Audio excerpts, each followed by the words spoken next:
Another question. What evidence was found at Spanish Hill? Well, the first evidence that we have is this. Maps from General John S. Clark. General John S. Clark was a brigadier general from the Civil War, and he's the one that located Newtown Battlefield.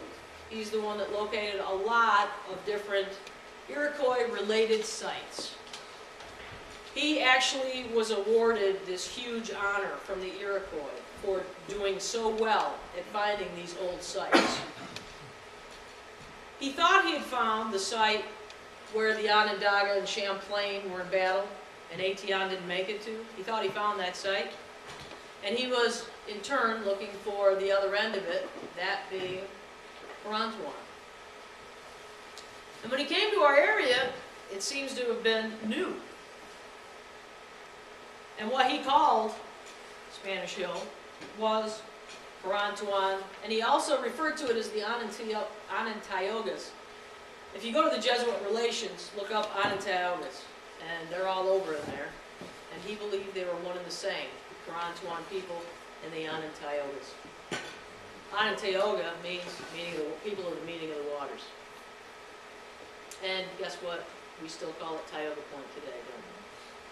And before that it was Old Tioga, and wasn't that the name before Athens?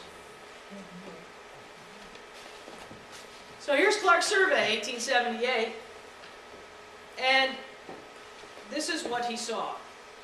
So remember that flat top that I showed you earlier, that nice green picture from 1980, whatever? Now you can picture that green space, and give a little bit more for what they took off for the highway, of course, but this is the space that he was mapping out. And you know, there's two different lines here, and I want you to make sure that you understand what you're seeing. The solid line is actually the line of the hilltop, the summit, the edge, okay? The other line is, that's those embankments. He calls them stockades, fortifications, down here. And he even claims to have seen a gateway, bastion, so on and so forth. This is pointing out the spring. But I want you to see where he points out the embankments, where they were. These are off the edge of the top, aren't they? Just make sure that you keep an eye on that. It'll come back later. Now, what's that, a road going off it? Yeah, there's a farm road. Okay. And like, this actually was another line of fortification. He thought, because it was on the top, it was some sort of fortification before the gateway or whatever he thought he saw in that squared off region. He also shows us this. This is the embankment, and this is the interior ditch. Okay? So this is the side of the hill. Embankment, interior ditch. See that? And then it goes out to the flat top. That's what he claims to have seen in 1878.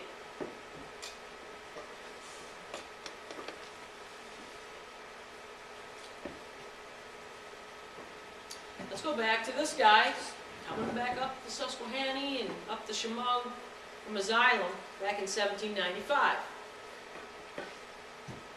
He says, as you go on farther, there's the rampart business that I already told you about. And then he says, one perpendicular breastwork is still yet remaining, which, though covered with grass and bushes, plainly indicates a parapet and a ditch have been constructed there. If you're wondering what a parapet is, it's just basically a wall, a higher wall, just like what we were talking about, the embankment and the ditch. So he clearly saw what Clark claimed to have seen, an embankment on the edge with a ditch. The embankment on the edge is the parapet. Okay?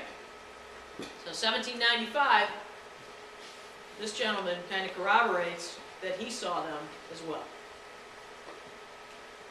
The next person was in 1804, and Louise Wells Murray talks about it. That's her book, and I've got a copy of it here if you want to see it. She talks about this Alexander Wilson who came up through, and he was poetic, so he wrote this in verse. Now to the left, the raging mountains bend, and the level plains before us wide extend. Where rising lone old Spanish hill appears, the post-war of ancient known years. It's steep and rounding sides with woods embrowned. Its level top with old entrenchments crowned. So too. 500 paces thrice we measured over, so it's saying, yeah, he actually went up there. We measured it. Now overgrown with woods alone it stands, and looks abroad o'er golden fertile lands.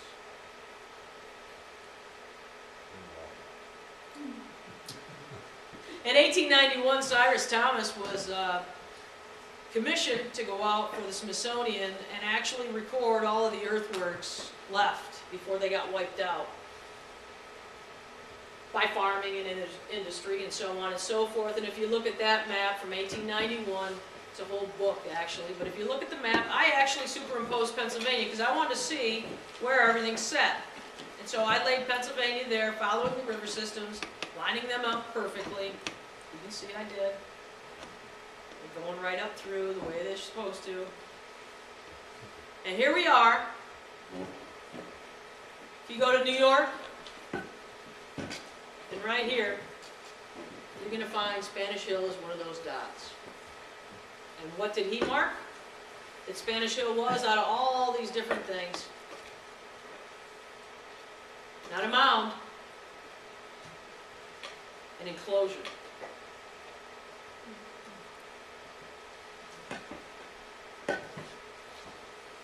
Early times on the Susquehanna is really important. If you haven't gotten a chance to look at that book, wow.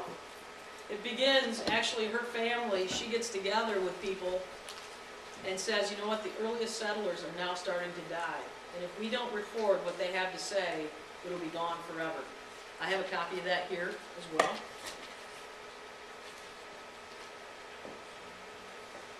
And what did she have to say with this? 1870. Many now living remember the beautiful flat lawn of several acres on top of Spanish Hill, and an enclosure of earth 7 to 8 feet high, which was within a quarter of a century been leveled by the plow and harrow. That's important. It's important for two things. First, she's corroborating again. Second, she's telling you what happened. They were plowing the top of that hill since before the Civil War, and continued to do so way past, for at least 100 years.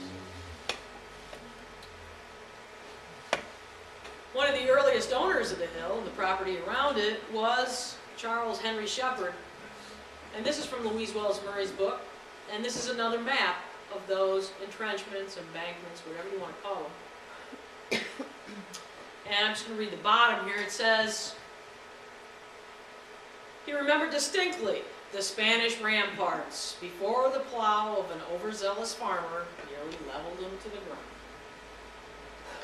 ground. And so what I want to show you is what's really cool about this is not only did they say it in words, but if you remember the things that I showed you on General John S. Clark's map, he's got that same squared off tip, but he's also got that extra line of fortification, right where General John S. Clark did. That's pretty hard to make that up twice.